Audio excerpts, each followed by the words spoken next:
ಇಂಗ್ಲಿಷ್ನಲ್ಲಿ ಅದ್ಭುತವಾದ ಮಾತಿದೆ.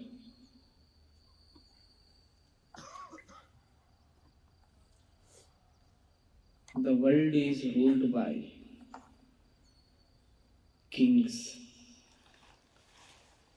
and they have constructed kingdom, but they all fed away with the dust. They are no more. ಈ ಜಗತ್ತನ್ನು ಒಂದಾನೊಂದು ಕಾಲದಲ್ಲಿ ರಾಜರು, ಮಹಾರಾಜರು, ಶ್ರೇಷ್ಠ ವ್ಯಕ್ತಿಗಳು ಆಳಿದರು. ಅವರೆಲ್ಲ ಕೋಟೆಗಳನ್ನು ಕಟ್ಟಿದ್ರು, ಮೆರೆದ್ರು. ರಾಜವೈಭೋಗ ಅಂದ್ರೆ ಏನು? ರಾಜವೈಭೋಗ ನಿಮಗೆ ಗೊತ್ತೈತಲ್ಲ. ಅವರ ಆನೆ ಅಂಬಾರಿ ಮೆರವಣಿಗೆಗಳು, ಅವರ ಊಟದ ವ್ಯವಸ್ಥೆ, ಅವರ ಭೋಜನದ ವ್ಯವಸ್ಥೆ ಎಲ್ಲವೂ ಅಸಾಧಾರಣ. ಅಷ್ಟೆಲ್ಲ ಕಟ್ಟಿದ ರಾಜರು, ಮಹಾರಾಜರು ಶಾಶ್ವತವಾಗಿ ಉಳಿದ್ರೆ, ಮತ್ತವರ ಕಟ್ಟಿದ ಕೋಟೆಗಳು ಶಾಶ್ವತವಾಗಿ ಉಳಿದ್ವೆ? ಎಲ್ಲದ? ಒಬ್ಬ ಮಹಾರಾಜ್ ದೊಡ್ಡ ಆಸ್ಥಾನವನ್ನ ನಿರ್ಮಾಣ ಮಾಡಿ ತನಗೆ ಇಷ್ಟ ಬಂದವರನ್ನ ಮದ್ವೆ ಆಗ್ತಿದ್ದ. ಇವ್ರು ಚಂದ ಕಂಡ್ರಂದ್ರ ಇವ್ರನ್ನ ಮದ್ವೆ ಆಗೋದು, ಅವ್ರು ಚಂದ ಕಂಡ್ರು ಅಂದ್ರ ಅವ್ರನ್ನ ಮದ್ವೆ ಆಗೋದು. ಬಂಗಾರದ ಅರಮನೆ, ಕೈಗೊಬ್ಬ ಕಾಲ್ಗೊಬ್ಬ ಆಳು ಎಲ್ಲ ಇದ್ರೂ ರಾಜನಿಗೆ ಸಮಾಧಾನ ಇರಲಿಲ್ಲ. ಅದೇ ಆಸ್ಥಾನದೊಳಗೊಬ್ಬವ ಅವರು ಟೈಲ್ಸ್ ಒರೆಸ್ತಿದ್ದ. ಅವಂದು ಗುಡಿಸಲು ಮನೆ, ಶಗಣಿಯಿಂದ ಬಳದಿರುವ ಟೈಲ್ಸ್, ಬಾಳೆ ಎಲೆಯೊಳಗೆ ಊಟ. ರಾಜನದ್ದು ಬಂಗಾರದ ಟೈಲ್ಸ್, ಬಂಗಾರದ ತಟ್ಟಿಯೊಳಗ ಊಟ.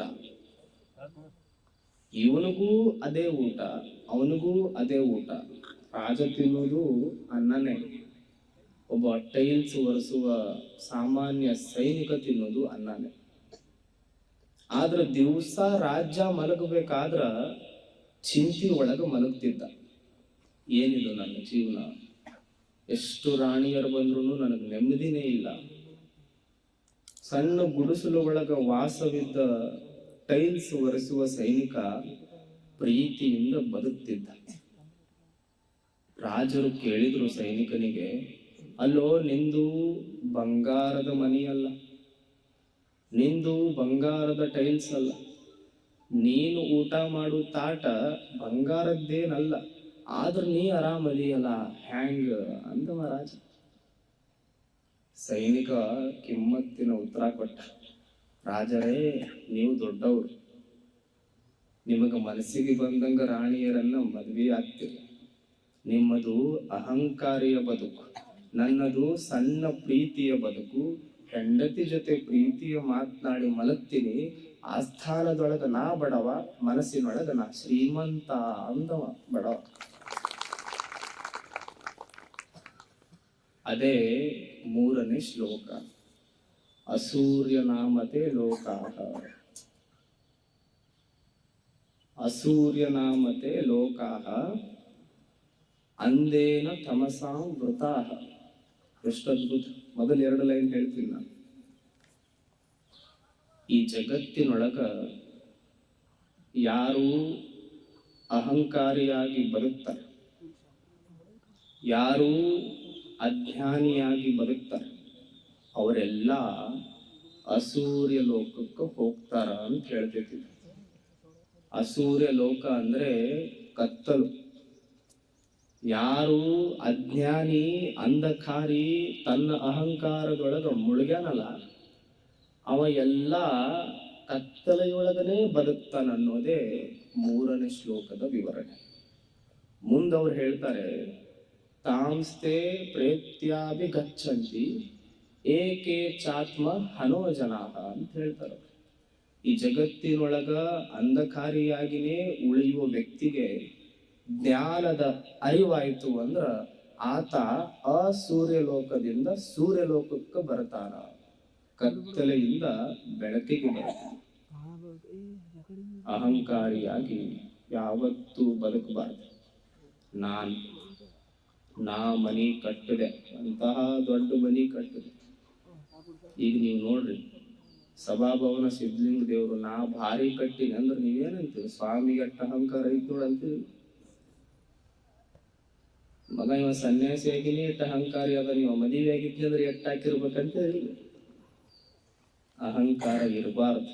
ಸಭಾಭವನ ನಿರ್ಮಾಣ ಮಾಡಿದ್ದು ಸ್ವಾಮಿ, ಎಲ್ಲ ಭಕ್ತರು ಅಂದನೆ ಅಂದ್ರೆ ನಿಮ್ಮ ಮನಸ್ಸಿನಾಗ ನಾವು ಉಳಿತೀವಿ.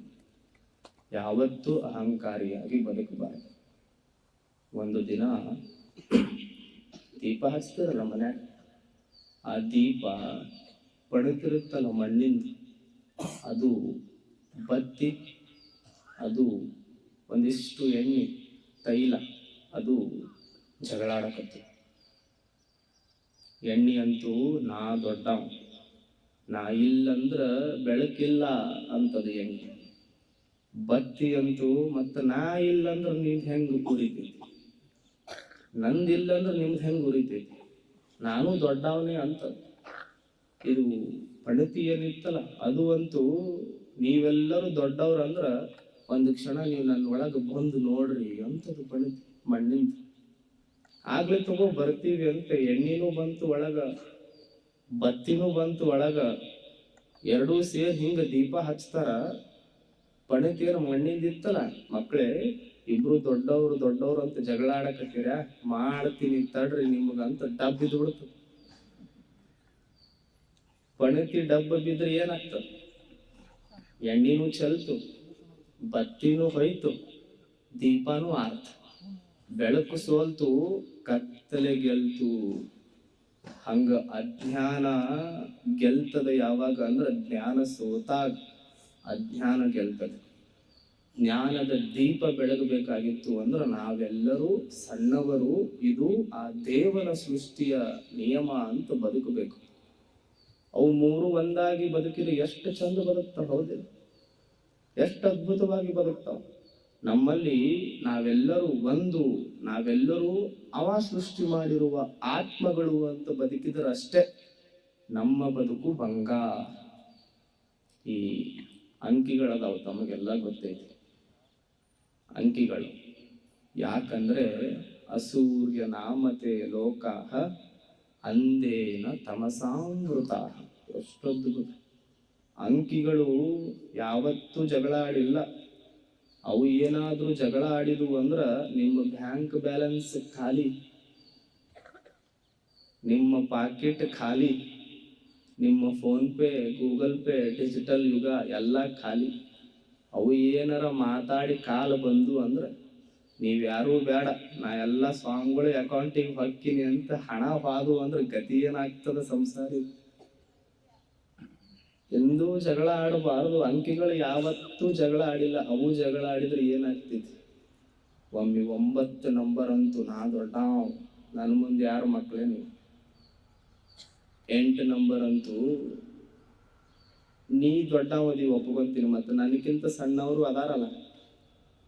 9 ನಂಬರ್ ನೀ ದೊಡ್ಡವ ಅಂದ್ರ 8 ನನಗಿಂತ ಸಣ್ಣವ್ರು ಅದಾರಲ್ಲ, 7, 6, ಮತ್ ನಾನು ದೊಡ್ಡವನೇ.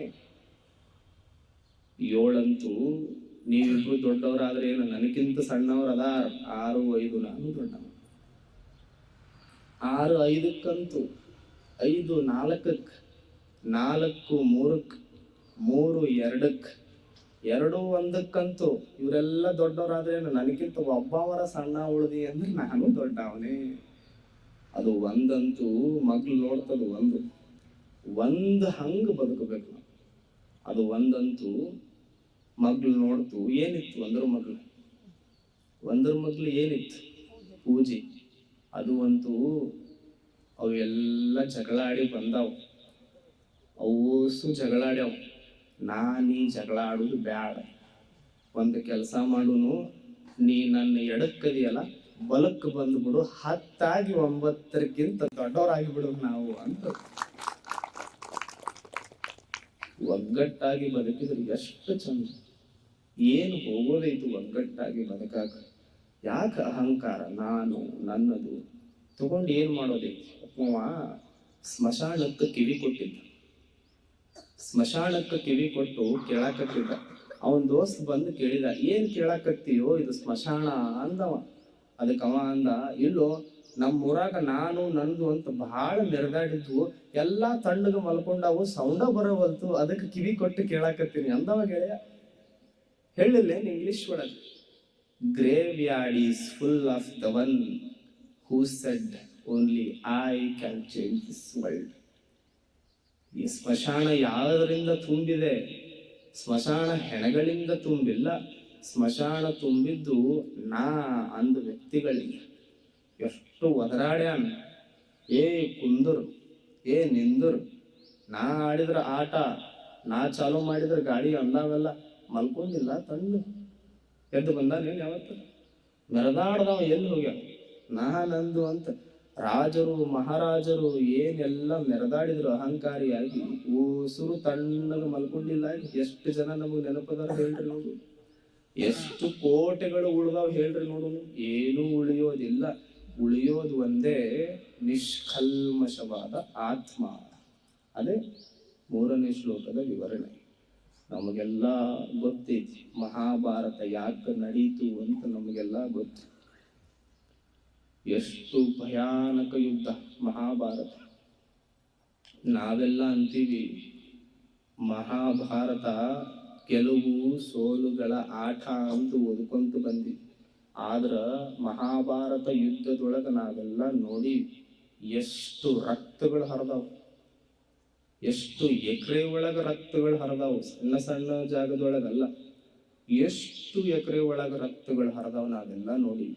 ನೋಡಿದ್ರೆ ಎಷ್ಟು ನೋಡಿದ್ರು ರಕ್ತನೇ.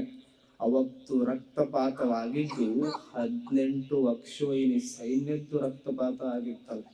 ಎಂತಹ ಭಯಾನಕ ಕ್ರೂರವಾದ ಯುದ್ಧ. ಯುದ್ಧ ಅಂದ್ರೆ ಬರೀ ಗೆಲುವು ಸೋಲು ಅಲ್ಲ, ಯುದ್ಧ ಅಂದ್ರೆ ಬರೀ ರಕ್ತ ಅಂತ ಹೇಳ್ತಾರೆ ಸಾಕ್ರೆಟೀಸ್.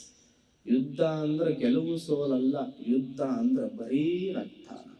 ಯಾರು ಮಾಡಿದ ತಪ್ಪಿಗೆ ಯುದ್ಧ ಆಕ್ಯವು? ಸಮಾಜದಾಗ ನೀವು ನೋಡ್ರಿ, ಯುದ್ಧ ಎದಕ್ಕವು? ದೊಡ್ಡವ್ರು ಮಾಡಿದ ತಪ್ಪಿಗೆ ಸೈನಿಕರ ಬಲಿ ಅಕ್ಕ. ಹೌದಿಲ್ಲ? ಸಮಾಜದಾಗನು ಹಂಗೆ, ದೊಡ್ಡವ್ರು ಯಾರೋ ಹಚ್ಚಿದ ಬೆಂಕಿಗೆ ಬಡವರೆಲ್ಲ ಉರಿದು ಹೋಗ್ಯಾರ. ಹೌದಿಲ್ಲ? ಇದು ಸಮಾಜದೊಳಗೆ ನಡೀತದೆ. ಯುದ್ಧನೂ ಅಲ್ಲೂ ಹಂಗೆ ಆಯ್ತು. ದ್ರೌಪದಿ ನಮಗೆಲ್ಲ ಗೊತ್ತದ, ಅತಿ ದೊಡ್ಡ ಮಹಾಭಾರತದ ಪಾತ್ರ ದ್ರೌಪದಿ. ಒಂದು ದಿನ ಪಾಂಡವರೆಲ್ಲರೂ ಯುದ್ಧವನ್ನು ಗೆದ್ದು ಆರಾಮ ಮಲ್ಕೊಂಡಿದ್ರು. ಟೆಂಟ್ ಹಾಕಿದ್ರು, ಎಲ್ಲ ಆರಾಮ ಮಲ್ಕೊಂಡಿದ್ರು. ಪಾಂಡವರಿಗೂ 5 ಜನ ಮಕ್ಕಳಿದ್ರು ಸಣ್ಣವರು. ಅವರು ಗೆದ್ದ ಖುಷಿ ಒಳಗೆ ಆರಾಮ ಮಲ್ಕೊಂಡಿದ್ರು. ನಮಗೆಲ್ಲ ಗುರು ದ್ರೋಣರು ಗೊತ್ತದ. ಗುರು ದ್ರೋಣರನ್ನ ಪಾಂಡವರು ಕೊಂದ್ರು ಅನ್ನೋ ಕಾರಣಕ್ಕೆ ಅವ್ರ ಮಗ ಅಶ್ವತ್ಥಾಮ ನಮಗೆಲ್ಲ ಗೊತ್ತದ. ಅಶ್ವತ್ಥಾಮ ಖಡ್ಗ ತಗೊಂಡು ಪಾಂಡವರ ಏರಿಯಾಗ ಬಂದ, ಅವ್ರ ಕ್ಷೇತ್ರಕ್ಕೆ ಬಂದ. ಏನು ಪಾಂಡವರು ಮಲಗಿದ್ರಲ್ಲ 5 ಜನ, ಅವರು ಆ ಕಡೆ ಟೆಂಟ್ನ್ಯಾಗ ಮಲಗಿದ್ರು. ಈ ಕಡೆ ಟೆಂಟ್ನ್ಯಾಗ ಮಲಗಿದ ಸಣ್ಣ ಪಾಂಡವರು ಏನು ಮಕ್ಕಳಿದ್ರಲ್ಲ, ಅವರು 5 ಜನ ಪಾಂಡವರಂತ ತಿಳ್ಕೊಂಡೇನೆ ಕಳೆದು ಬಿಟ್ಟಾರುಂಡ. 5 ಜನ ಪಾಂಡವರನ್ನ ಮಕ್ಕಳು ಸತ್ತು ಹೋದ್ರು, ನಾವು ಓದ್ತೀವಿ. ಅದಾದ ಮ್ಯಾಗ ಎಷ್ಟು ಅದ್ಭುತ ಸನ್ನಿವೇಶ ಅಂದ್ರೆ, ದ್ರೌಪದಿ ಬಂದು ಮಕ್ಕಳೆಲ್ಲ ಸತ್ತಿರೋದನ್ನ ನೋಡಿ ದುಃಖ ಪಡ್ತಾಳ, ಅಳ್ತಾಳ. ಪಾಂಡವರು ಯೋಚನೆ ಮಾಡ್ತಾರ, ಅಶ್ವತ್ಥಾಮನನ್ನ ಕ್ರೂರವಾಗಿ ಸಾಯಿಸುನು. ಮಕ್ಕಳೇನು ಪಾಪ ಮಾಡಿದ್ವು, ಮಕ್ಕಳನ್ನ ಸಾಯಿಸಿದ್ನಲ್ಲ ಇವ ಅಶ್ವತ್ಥಾಮ, ಇವನ್ನ ಬಿಡುದು ಬೇಡ ನಾವು ಅಂತ ನಿರ್ಧಾರ ಮಾಡಿದ್ರು. ಅವಾಗ ದ್ರೌಪದಿ ಅಂದ್ಲು, ಬಿಟ್ಟು ಬಿಡ್ರಿ ಅಶ್ವತ್ಥಾಮ. ಕ್ಷಮೆ ಗುಣ ಅಂತಂದ್ರೆ ತಾಯಿಯವ್ರಂದ್ರೆ ನೋಡ್ಬೇಕು ನಾವು, ಹೌದಿಲ್ಲ? ಕುಡಿದು ಬಂದು ಗಂಡನನ್ನ ಕ್ಷಮ ಮಾಡ್ತಾರೆ, ಉಡಾಲತನದೊಳಗೆ ಹೋದ ಮಕ್ಕಳನ್ನ ಕ್ಷಮ ಮಾಡ್ತಾರೆ. ಸಮಾಜದೊಳಗ ಎಷ್ಟು ನೋವುಗಳು ಬಂದ್ರು, ಟೀಕೆಗಳು ಬಂದ್ರು, ಮನೆಗಷ್ಟೇ ಸೀಮಿತ ಆಗು ನೀನು ಹೆಣ್ಣು ಅಂದ್ರೂ ಅದನ್ನ ಸ್ವೀಕಾರ ಮಾಡಿ ಕ್ಷಮ ಮಾಡ್ತಾರಲ್ಲ, ತಾಯಿಯ ದೊಡ್ಡ ಗುಣ. ಹಂಗ ದ್ರೌಪದಿ ಕಣ್ಣ ಮುಂದೆ ಮಕ್ಕಳ ಹೆಣ ಅದಾವ, 5 ರುಂಡ ಹೋಗ್ಯದ, ಆದರೂ ದ್ರೌಪದಿ ಅಂತಾಳ, ಬಿಟ್ಟು ಕಳಿಸ್ರಿ ಅಶ್ವತ್ಥಾಮನ, ಕ್ಷಮೆ ಕೊಟ್ಟೀನಿ ನಾ, ಬಿಟ್ಟು ಕಳಿಸ್ರಿ ಅಂತ. ಶಾಕ್ ಆಗ್ತಾರೆ ಎಲ್ಲರೂ ಪಾಂಡವರು, ಹೆಂಗ ಸಾಧ್ಯ, ಯಾಕೆ ಹಿಂಗ ಅನ್ನಕತ್ತಿ ಅಂತ. ಅಲ್ಲ ಭೀಮ, ನೀನ್ ಅಂದ್ಯಲ್ಲ 5 ಮಕ್ಕಳು ಏನು ಪಾಪ ಮಾಡಿದ್ವು, ಏನು ತಪ್ಪು ಮಾಡಿದ್ವು, ರಕ್ತ ಹರಿದು ಸತ್ತಾವಂತ ನೀನ್ ಅಂದ್ಯಲ್ಲ, ಮತ್ತ 18 ಅಕ್ಷೋಹಿಣಿ ಸೈನ್ಯ ಬರೇ ನಾ ದುರ್ಯೋಧನನ್ನ ನೋಡಿ ನಕ್ಕಿದ್ದಕ್ಕೆ ಸತ್ರಲ್ಲ, ಅವ್ರೇನು ಪಾಪ ಮಾಡಿದ್ರು ಅಂತ ದ್ರೌಪದಿ ಕೇಳ್ತಾಳೆ. ಎಷ್ಟು ಅದ್ಭುತವಾದ ಮಾತು. 18 ಅಕ್ಷೋಹಿಣಿ ಸೈನ್ಯ ಅವ್ರೇನು ಪಾಪ ಮಾಡಿದ್ರು, ಬರೇ ಅವ್ರು ಸತ್ತಿದ್ದ ಅದಕ್ಕೆ ಒಂದು ನಗು ದುರ್ಯೋಧನ ಬಿದ್ದ, ನಾ ಮೇಲಿಂದ ನಕ್ಯ, ಮಹಾಭಾರತನೇ ನಡೆದೋಯ್ತು. ಒಂದು ನಗು ನನ್ನ ಅಹಂಕಾರಿಯನ್ನಾಗಿ ಮಾಡ್ತು, ನನ್ನ ಅಹಂಕಾರದ ನಗು ದುರ್ಯೋಧನನಿಗೆ ನೋವು ಕೊಡ್ತು, ದುರ್ಯೋಧನನ ಅಹಂಕಾರ ಮಹಾಭಾರತವನ್ನ ನಡೆಸ್ತು. ಅಹಂಕಾರಿಯಾಗಿ ಬದುಕುದು ಬೇಡ, ಕ್ಷಮೆ ಮಾಡುವನು ಅಂದ್ಲು ದ್ರೌಪದಿ. ಎಷ್ಟು ಅದ್ಭುತ ಅಲ್ಲೇನು ದ್ರೌಪದಿ ನಮ್ಗೆ ಹೇಳ್ಕೊಡುವ ಪಾಠ. ಕ್ಷಮೆ ಮಾಡುವ ಗುಣ ನಮ್ಮೊಳಗೆ ಬರಬೇಕಾಗ್ತದೆ. ಎಷ್ಟು ಕ್ಷಮ ಮಾಡ್ತೀವಿ, ಎಷ್ಟು ಮನಸ್ಸು ಒಳಗ ನಿಷ್ಕಲ್ಮಶವಾದ ಆತ್ಮ ನಮ್ಮದಾಗ್ತದ, ಆವಾಗ ನಾವು ದೇವನ ಮಕ್ಕಳಾಗಲಿಕ್ಕೆ ಸಾಧ್ಯ ಇದೆ. ಇದೇ 2ನೇ ಶ್ಲೋಕದ ವಿವರಣೆ. ನೀವೆಲ್ಲ ತೆಂಗಿನಕಾಯಿ ನಮಗ್ ಗೊತ್ತೈತಿ, ನೋಡ್ತೀವಿ, ತೆಂಗಿನ ಗಿಡ ನೋಡ್ತೀವಿ, ತೆಂಗಿನಕಾಯಿ ನೋಡ್ತೀವಿ. ಅದ್ ನೋಡ್ರಿ, ಯಾರೋ ನೀರ್ ಹಾಕಿರ್ತಾರ ಅದಕ್ಕೆ, ಇನ್ ಯಾರೋ ಬೆಳೆಸಿರ್ತಾರ, ಅದನ್ನ ಯಾರೋ ಬಂದು ಕಡದು ತಿಂದು ಹೋಗ್ತಾರೆ. ತೆಂಗಿನಕಾಯಿ ಯಾವತ್ತೂ ದುಃಖ ಪಟ್ಟಿಲ್ಲ, ನನಗೆ ಯಾರೋ ನೀರು ಹಾಕಿದ್ರು, ನನಗೆ ಯಾರೋ ಬೆಳೆಸಿದ್ರು, ಇವ ಯಾರೋ ಅಪರಿಚಿತ ವ್ಯಕ್ತಿ ಬಂದು ಕಡದು ಒಯ್ದು ರೊಕ್ಕ ಮಾಡ್ಕೊಳಕತ್ತಾನಂತ ಯಾವತ್ತೂ ತೆಂಗಿನಕಾಯಿ ದುಃಖ ಪಟ್ಟಿಲ್ಲ. ಯಾರು ಕಡ್ದಾರ, ಯಾರು ಕಲ್ಲು ಒಗದಾರ, ಅವ್ರಿಗೊಂದಿಷ್ಟು 2 ಎಳನೀರು ಕೊಡೋ ಕ್ಷಮೆಯಾರ್ಚಿ ಧರ್ಮ ತೆಂಗಿನಕಾಯ್ದಾಗ್ತದಲ್ಲ, ಗಿಡದ್ದಾಗ್ತದಲ್ಲ, ಹಂಗ ನಾವು ಬದುಕ್ಬೇಕಾಗ್ತದೆ. ಒಬ್ಬವ ಗಿಡದ ಮ್ಯಾಗ ಹತ್ತಿದ್ ನಾವು ಮೂಡಾಳ, ಗಿಡದ ಮ್ಯಾಗ ಹತ್ತಿ 2 ಹಣ್ಣು ತಗೋಬೇಕು ಅನ್ನುವಷ್ಟನ್ನೇ ಕಾಲು ಜಾರಿ ಬಿದ್ದ, ಕಾಲು ಮುರಿತು. ಕಾಲು ಜಾರಿ ಬಿದ್ದ, ಕಾಲು ಮುರಿತು. ಅವನೇನು ಗೆಳೆಯ ಇದ್ದಲ್ಲ, ಊರು ತುಂಬ ಹೇಳ್ಕೊಂತ ಹೋದವ, ಮತ್ ಇರುದೇ ಅಲ್ಲ ಬಳಗ. ಒಂದು ಸ್ವಲ್ಪ ಸಣ್ಣ ವಿಷಯ ಆಯ್ತು ಅಂದ್ರೆ ಊರು ತುಂಬಾ ಹೇಳೋಕ್ ಒಂದು ಬಳಗ ಇರುದೇ, ಆ ಟೀಮ್ ಇರುದೇ. ಜಾಸ್ತಿ ತಲೆ ಕೆಡಿಸ್ಕೋಬಾರ್ದು, ಅವ್ರ ಕೆಲಸಾನೇ ಅದು ಅಂತ ತಿಳ್ಕೊಳ್ಳೋದು. ತಿಪ್ಪೆಂದ ಮ್ಯಾಗ ಒಂದಿಷ್ಟು ತಿಪ್ಪಿ ಸ್ವಚ್ಛ ಮಾಡಾಕ ಒಂದಿಷ್ಟು ಪ್ರಾಣಿಗಳನ್ನ ದೇವರು ಸೃಷ್ಟಿ ಮಾಡ್ಯಾನ. ಹಂಗ ಜಗತ್ತಂದ ಮ್ಯಾಗ ಒಂದಿಷ್ಟು ಮಾತನಾಡುವ ಪ್ರಾಣಿಗಳನ್ನ ಸೃಷ್ಟಿ ಮಾಡ್ಯಾನ. ಅದ್ರ ಕೆಲಸ ಏನು ಅಂದ್ರೆ ತಿಪ್ಪ್ಯಾಗ ಕಸ ಹುಡುಕುದು ಅಂತ ಅನ್ಕೊಳ್ಳೋದು. ಅವ್ರ ಕೆಲಸನೇ ತಿಪ್ಪ್ಯಾಗ ಕಸ ಹುಡುಕುದು. ತಿಪ್ಪ್ಯಾಗ ಕಸ ಹುಡುಕ್ತಾರಂದ್ರೆ ಎಂತ ಟೀಮ್ ಇರ್ಬೇಕು. ಕಸ ಅಂದ್ರನೇ ತಿಪ್ಪಿ, ಹೊಲಸಂದ್ರನೇ ಕಸ. ಆ ಕಸದೊಳಗನ ಮತ್ತ ಕಸ ಹುಡುಕೋರು ಸಮಾಜದಾಗ ಇರೋವ್ರೇನೆ. ಹಂಗ ಅವ ಗೆಳೆಯ ಏನ್ ಮಾಡ್ದ, ಇವ ಸಂಗ್ಯಾ ಮ್ಯಾಗ ಹತ್ತಾಕ್ ಹೋಗಿ ಬಿತ್ತ, ಕಾಲು ಮುರ್ಕೊಂಡ ಅಂತ ಜಗತ್ತಿಗೆ ಪ್ರಚಾರ ಮಾಡ್ದ. ಒಳ್ಳೇದ್ ಹೇಳಿಲ್ಲವ, ಅವ ಹಣ್ಣು ತರಾಕ ಹೋಗಿದ್ದ ಅಂತ ಹೇಳಿದ್ನಂದ್ರೆ ಚಲೋ ಇತ್ತು. ಒಳ್ಳೇದ್ ಹೇಳೇ ಇಲ್ಲ. ನಾವು ಹಂಗೆ ಯಾವತ್ತೂ ಒಳ್ಳೇದನ್ನ ಹೇಳೋದೇ ಇಲ್ಲ ನಾವು. ಒಬ್ಬ ಚಲೋ ಮನಿ ಕಟ್ಟಿರ್ತಾನ, ಮಸ್ತ್ POP ಹಾಕ್ಸಿರ್ತಾನ, ಮಸ್ತ್ TV ತಂದಿರ್ತಾನ, ಮಸ್ತ್ ಟೇಬಲ್ ಇಟ್ಟಿರ್ತಾನ. ಅವನ್ ನೋಡೀವಿ, ಎಲ್ಲಾ ಭಾರಿ ಮಾಡಿಯಪ್ಪ, ಖರೆ ಇಷ್ಟ ಅಂದು ಬರ್ತೀವಿ ವಾಪಸ್ ಮನೆ. ಮಸ್ತ್ ಕಟ್ಟಿಯಪ್ಪ ಮನಿ, ಖರೆ ಇಷ್ಟ ಅಂದ ವಾಪಸ್ ಬರ್ತೀವಿ ನಾವು. ಬಹಳ ಶಾಣೆ ನಾವು. ಯಾಕೆ ಖರೆ ಅಂದೀವಿ ಅಂದ್ರೆ ನಮ್ಮ ಮನಸ್ಸಿನಾಗ ಸಮಾಧಾನ ಇಲ್ಲ. ಅವ ಮನಿ ಕಟ್ಟ್ಯಾನಂತ ಖುಷಿ ಇಲ್ಲ, ಬಟ್ಟಿ ಉರಿ ಅಗ್ನಿ. ನಮ್ಮ ಮನಸ್ಸೊಳಗ ಅವ ಹ್ಯಾಂಗ ಕಟ್ಟಿದ ಮನಿ, ನಾ ಯಾಕೆ ಕಟ್ಟಿಲ್ಲ ಮನಿ. ಹೋಗಿ ಹೇಳಿ ಬಂದೀವಿ, ಮಸ್ತ್ ಕಟ್ಟಿಯಪ್ಪ ಖರೆ ಬರ್ಲ. ಮುಗಿಸೇ ಬಿಟ್ಟವ ಇದು ರಾತ್ರಿ ಬೆಳತನ ಬಂಗಾರ ಮಾಡಿದ್ರು ಸಂಬಂಧಿಕರು, ಅದು ಇಲ್ಲ ತಲೆಯಾಗ. ಮಸ್ತ್ ಮಸ್ತ್ ಫೋಟೋ ಫ್ರೇಮ್ ಮಾಡಿಸಿದ್ರು, ಅದನ್ನೂ ಇಲ್ಲ ತಲೆಯಾಗ ಇದ್ದಿದ್ದೇನು ಖರೆ ಯಾಕಂದ್ರು ಅವ ಮೆಸೇಜ್ ಹಾಕಿದ್ದ ವಾಟ್ಸಪ್ನ. ಎಲ್ಲ ಭಾರಿ ಕಟ್ಟಿರಿ ದೊಡ್ಡವ್ರಿ ಮನೆ, ಖರೆ ಕಿಟಕಿ ಈ ಕಡೆ ಆಗ್ಬೇಕಿತ್ತು ಅಂದವ. ಆ ಕಡಿರು ಕಿಟಕಿ ಈ ಕಡೆ ಹಾಕಿದ್ರಿ ಅಂದ್ರ ನಿಮ್ಮ ಮನೆ ಮುಂದೆ ಬರೇ ಲಕ್ಷ್ಮಿ ನಿಮ್ಮ ಮನೆ. ಅವ ಅಂದಿದ್ದ ಅದಕ್ಕ ಇವನಂಗ ಮನಿ ಕಟ್ಟಕ್ ಆಗಿಲ್ಲ ಅಂತ ಅವ ಅಂದಾನ. ಪಾಪ ಇದು ನನ್ನ ಒಳ್ಳೇದಕ್ಕೆ ಹೇಳ್ಯಾರ ಬಾ ಅಂತ ಕಿಟಕಿ ಬದಲು ಮಾಡೇ ಬಿಟ್ಟಿವ. ಕಿಟಕಿ ಅಷ್ಟೇ ನೋಡಿದ ವ್ಯಕ್ತಿಗೆ ಕಿಟಕಿ ಮಗ್ಲು ದೊಡ್ಡ ಮನಿ ಅಷ್ಟು ಅದ್ಭುತವಾಗಿತ್ತಲ್ಲ, ಅದು ಕಾಣಲೇ ಇಲ್ಲ. ಒಳ್ಳೇದು ಯಾವತ್ತೂ ಕಾಣಲೇ ಇಲ್ಲ. ಇಲ್ಲಿಂದ ಬ್ಯಾರೆ ಊರಿಗೆ ನಾವೆಲ್ಲ ಹೋಗ್ತಿರ್ತೀವಿ. ಬ್ಯಾರೆ ಊರಿಗೆ ಹೋಗ್ಬೇಕಾದ್ರ ಒಂದು ಲೈನ್ ಒಳಗ ಚಲೋ ಹೂ ಇರ್ತಾವ, ಗಾರ್ಡನ್ ಇರ್ತೈತಿ, ಕಬ್ಬು ಇರ್ತದ, ತೆನಿ ಇರ್ತದ, ಅಕ್ಕಿ ಇರ್ತದ, ಅದನ್ನು ನೋಡ್ತೀವಿ. ಮತ್ತೊಂದು ಕಡೆ ಬರೇ ತಿಪ್ಪಿ ಇರ್ತದ, ಹೊಲಸಿರ್ತದ, ಎಲ್ಲ ಇರ್ತದ. ಆ ಕಡೆ ನೋಡಿ ಸ್ವಚ್ಛ ಹೂಗಳನ್ನ ನೋಡಿದ ಕಣ್ಣುಗಳು, ತೆನೆಯನ್ನ ನೋಡಿದ ಕಣ್ಣುಗಳು, ಕಬ್ಬಿನ ತೋಟ ಅದ್ಭುತವಾದ ನೋಡಿದ ಕಣ್ಣುಗಳು ಬ್ಯಾರೆ ಕಡೆ ಊರಿಗೆ ಹೋದಾಗ ಏನನ್ಬೇಕು, ಎಷ್ಟು ಅದ್ಭುತ ಇತ್ತು ಗಾರ್ಡನ್ ಅಂದ್ವಿ ಅಂದ್ರೆ ನಿಂದು ಒಳ್ಳೆ ಮನಸ್ಸು. ಅದನ್ನು ಬಿಟ್ಟು ಯಾವ ಊರು ನಿಂದು ಬರೀ ತಿಪ್ಪಿ ಅಂದ್ವಿ ಅಂದ್ರೆ ಕೆಟ್ಟ ಮನಸ್ಸು. ಯಾಕೆ ಒಳ್ಳೇದು ಹೇಳಕ್ ಆಗೋದಿಲ್ಲ? ಯಾಕೆ ಒಳ್ಳೇದು ಪ್ರಚಾರ ಮಾಡಕ್ ನಮ್ ಕಡೆ ಆಗೋದಿಲ್ಲ? ಯಾಕಾಗೋದಿಲ್ಲ? ಒಳ್ಳೇದು ಪ್ರಚಾರ ಮಾಡ್ಲಿ ಅಂತಂದನೆ ಅಂದೇನ ತಮಸಾಮೃತ. ಎಷ್ಟು ಅದ್ಭುತ ಶ್ಲೋಕ. ಒಳ್ಳೇದು ಪ್ರಚಾರ ಮಾಡ್ಲಿ ಅಂತಂದನೆ ಉಪನಿಷತ್ತು ನಮಗ ಗೊತ್ತಿತ್ತು. ಹುಡುಗವ ಹಂಗ ಪ್ರಚಾರ ಮಾಡ್ದ, ಬಿದ್ದಾನ, ಕಾಲು ಮುರ್ಕೊಂಡಾನ, ಉಸುರು ನಗಾಕತ್ತ.